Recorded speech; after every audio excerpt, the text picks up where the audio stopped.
आप अपने छोटे बच्चे को हग भी कर सकते हो, उसको प्यार से गले लगा सकते हो। एक बहुत बड़ी बोलते हैं ना प्यार की झप्पी, जादू की झप्पी, एक्चुअली इट वर्क्स। स्कूल के लेवल पर भी अगर हम बात करें तो बच्चों को उनकी पर्सनैलिटी को डेवलप करने पे, वही बात कि उनके इमोशंस के, अगर कोई बच्चा गुस्सा कर रहा है तो एकदम से उसको ऐसा फिजिकल पनिशमेंट ना दे। Ma'am, on a very lighter mood एक सवाल है। जैसे हमारी जनरेशन जो है, हमारे जो माँ बाप हैं, कभी मन आता है उठा के चप्पल बेलन, मम्मियों की आदत होती है।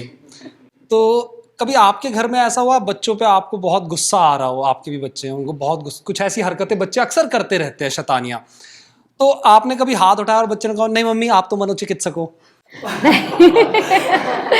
हाँ, हाथ नहीं उठाया, पर अगर है ना मैं बच्चों को बोलती हूँ ना कि तुम ऐसा करो वैसा करो, या समटाइम्स कई बार ऐसा हो जाती हूँ ना कि मैं बच्चों को बोल देती हूँ आई एम बिजी, मैं आपको टाइम नहीं दे पा रही थी, या फिर उनकी जो उन्होंने उनसे प्रॉमिस किया तो वो नहीं कर पाती हूँ। हाँ, तो जो बच्चे जरूर है मुझे बोल देते हैं कि मम्मा आप तो टीवी पे इतना बोलते हो कि बच्चों को ये टाइम देना चाहिए, आप हमको टाइम नहीं दे पा रहे। It's a joke. बट हाँ, जैसा कि आपने कहा था कि पहले कि हम जब हमारे टाइम पे बच्चों को मार पिटाई से सिखाया जाता था, बच्चों को मार पिटाई इट्स बिल्कुल नो है, वो डिसिप्लिन सिखाने का बिल्कुल भी सही तरीका नहीं है।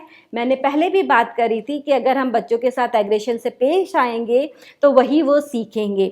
और एग्रेशन ऐसा नहीं है, किसी भी रूप में फॉर्म में वो बाहर आ सकता है, चाहे तो स्कूल में बुली करने के फॉर्म में, चाहे अपने से छोटे बच्चों को मारने पीटने में, या फिर पड़ोसियों के बच्चों से झगड़ा करने में। इसलिए सबसे जरूरी बात है कि अगर आप माँ बाप होकर अपने इमोशंस कंट्रोल नहीं कर सकते तो आप अपने से 2 साल के, 5 साल के, 10 साल के बच्चे से कैसे उम्मीद कर सकते हो कि वो अपना एग्रेशन नहीं कंट्रोल कर सके, वो अपना एग्रेशन कंट्रोल करे या वो टेंट्रम्स शो नहीं करे। सबसे बड़ी बात है कि आप अपने इमोशंस को कंट्रोल करें। बच्चों को आपको कोई भी चीज़ सिखानी है, हाँ पनिशमेंट कई बार ज़रूरी हो जाता है, पर हाँ फिजिकल पनिशमेंट बिल्कुल नहीं। अच्छा, ये पनिशमेंट वाली बात से ही, जैसा आपने कहा कि पनिशमेंट कभी कभार जरूरी हो जाता है, बच्चे बहुत ज़्यादा शैतानी करने लगते हैं, क्योंकि अगर उन्हें उस वक्त नहीं रोका गया तो वो इन्हीं चीज़ों को आगे भी कंटिन्यू करेंगे। तो ऐसी सिचुएशंस जब आपकी फैमिली में, आपके घर पे आती है, सपोज आपके बच्चे कुछ इस तरह की शैतानी कर रहे हैं और आपका टेम्पर बहुत हाई हो रहा है, तो उस वक्त आप खुद पर कंट्रोल कैसे करते हैं? हाँ, एक बार जरूर बच्चों को कई बार ऊंची आवाज़ में हमको बोलना पड़ता है कि नहीं, ये जो आपका व्यवहार कर रहे हो आप बिल्कुल सही नहीं है। पर हाँ, मैं कोशिश यही करती हूँ कि उस समय वहाँ से हट जाऊँ, या फिर बच्चे से उस समय बात नहीं करूँ, क्योंकि बच्चे जो होते हैं ना, छोटे बच्चे आपको क्रॉस क्वेश्चन करते ही रहेंगे, करते ही रहेंगे। अगर उन्होंने जिद पकड़ ली तो उसी बात पर बोलते जाएंगे, बोलते जाएंगे। अगर आप उससे बोल रहे हो तो वो आपको 100 दलीलें दे देंगे। इससे क्या इरिटेशन बढ़ेगा, बच्चे का भी और आपका, और फाइनल पॉइंट होता है कि आप उसको थप्पड़ लगा देते हो।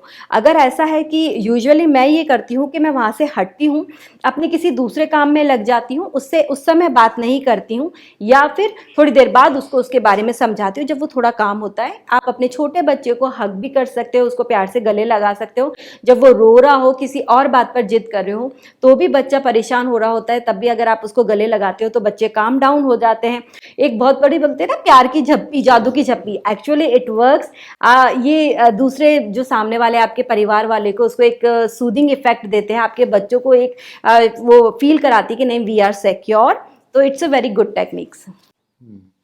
आजकल जिस तरह से आपने कहा कि परिवार के का माहौल है वही तय करता है कि बच्चा किस तरह का होगा।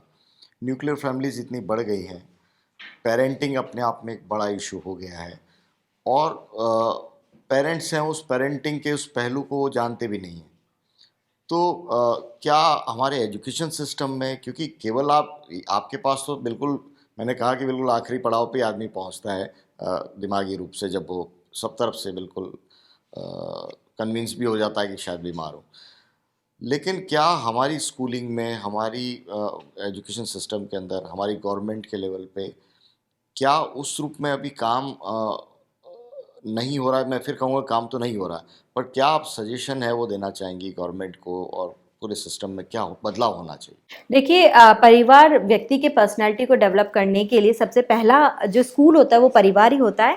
जब परिवार से बाहर निकल के बच्चा जाता है स्कूल के अंदर, तो उसकी पर्सनालिटी के लिए स्कूल्स के अंदर काफ़ी, कि जैसा अगर हम स्कूल्स के अंदर ये बुलिंग और ये सब चीज़ें ही हैं तो बच्चा भी वही सीखेगा। तो स्कूल को हम एक दूसरा घर मानते हैं, जिसके अंदर उसके जो इनिशियल ईयर्स होते हैं, जिसके अंदर वो सीखता है व्यवहार करना, वैसा सिखाया, वैसा ही उसकी पर्सनैलिटी बनती है।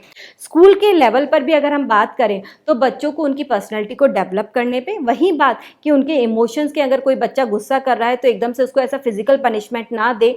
जैसा कि बहुत देखा गया है कि स्कूल्स के अंदर टीचर्स हैं उसको, बच्चे को सारी क्लास के सामने खड़ा कर कर उसकी पिटाई करते हैं।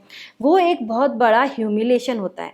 आपका फर्स्ट क्लास का बच्चा, सेकंड क्लास का बच्चा, फिफ्थ सिक्स सेवन्थ क्लास का बच्चा भी इसको बहुत ज़्यादा फील करता है कि मुझे सारी क्लास के बीच के अंदर उठाकर आपको ऐसा बोला गया है या फिर ऐसा मेरे को फिजिकल पनिशमेंट दिया गया। उसका एक बहुत नेगेटिव इफेक्ट बच्चे के उसके ऊपर पड़ता है। तो मैनेजमेंट को ये करना चाहिए कि सभी बच्चों, कभी भी कोई भी प्रॉब्लम हो वो टीचर से इस बारे में डिस्कस करें।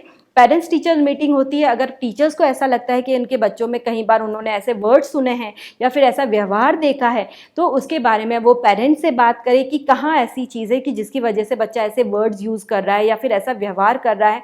तो एक कम्युनिकेशन बहुत अच्छा होना चाहिए। कई बार क्या होता है, स्कूल वाले अपनी, मतलब ये हमारी वजह से नहीं होता, कोई भी अपनी गलती नहीं लेता ना, कि पेरेंट्स बोलते हैं कि स्कूल की वजह से हुआ है और स्कूल बोलते हैं कि नहीं ये तो पेरेंट्स की गलती है, तो खुद पे नहीं लेना चाहते। मैं ये कहती हूँ कि it is not a blame game. हम एक बच्चे को बड़ा कर रहे हैं, दोनों की समान भागीदारी है। तो अगर कोई बात है बच्चे को रिलेटेड तो आप ओपन माइंड होकर पेरेंट्स टीचर से बात करें और टीचर्स पेरेंट्स से बात करें। दूसरी बात है कि अगर हम सोसाइटी के लेवल पर बात करते हैं कि कैसे, तो हमारे समाज के अंदर आजकल एक कंपटीशन बहुत ज़्यादा है जिसकी वजह से भी तनाव बहुत ज़्यादा है। तो हम ऐसा कुछ करें कि ऐसा ना हो, हर बच्चे को अपनी पसंद का बड़ा होना और अपनी पसंद से सब्जेक्ट्स लेना, अपनी पसंद का करियर चूज करना, ऐसा कुछ हो तो एक बहुत बड़ा तनाव जो बच्चों के ऊपर है वो कम हो। और रही बात सरकार की, तो सरकार के अंदर भी मैं ये अपील करना चाहूँ कि मानसिक स्वास्थ्य एक बहुत ज़रूरी हिस्सा है। जैसे कि सरकार ने हर पीएचसी पर एक हीमोग्लोबिन जांच करना बहुत अहम कर रखा है ना, कि it's a very mandatory to कि आप किसी भी महिला का हीमोग्लोबिन चेक करें या एचआईवी टेस्ट चेक करें। ऐसा ही मानसिक स्वास्थ्य को लेकर वो ऐसे कुछ कार्यक्रम चालू कर सकती है जिसके अंदर एक स्क्रीनिंग हो, पीएचसी लेवल पर भी स्क्रीनिंग हो। अगर किसी व्यक्ति को कोई परेशानी है तो वो बात कर सके। तो ऐसे कुछ हम पॉलिसीज़ लाकर लोगों के अंदर इसके बारे में जागरूकता फैला सकते हैं।